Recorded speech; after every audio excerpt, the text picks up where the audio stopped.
Yusuf Ronodipuro, penyiar teks proklamasi. Mungkin tak banyak orang yang mengenal namanya, tapi berkat keberanian dialah kabar pembacaan proklamasi 17 Agustus 1945 oleh Bung Karno dan Bung Hatta tersiar luas ke berbagai penjuru dunia.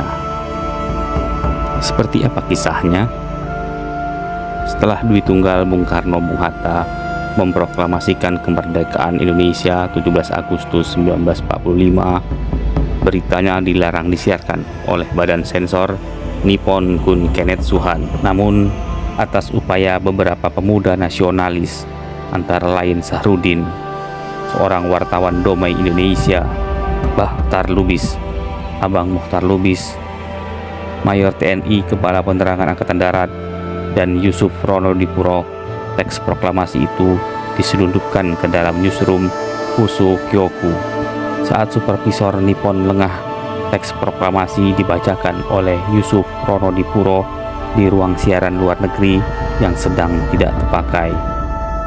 Dengan begitu tersiarlah ke publik berita dan teks proklamasi yang dibacakan pada pagi harinya.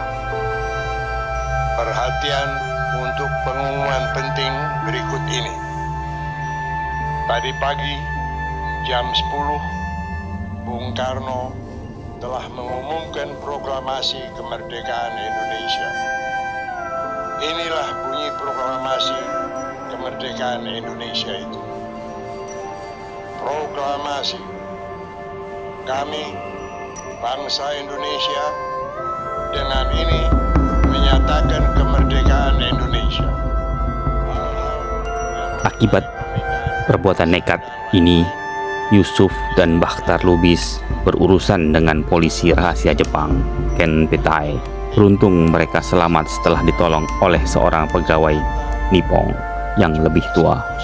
Yusuf Ronodipuro jugalah orang yang berperan dalam mengabadikan suara Bung Karno membacakan proklamasi. Suara Bung Karno itu direkam 5 tahun setelah proklamasi.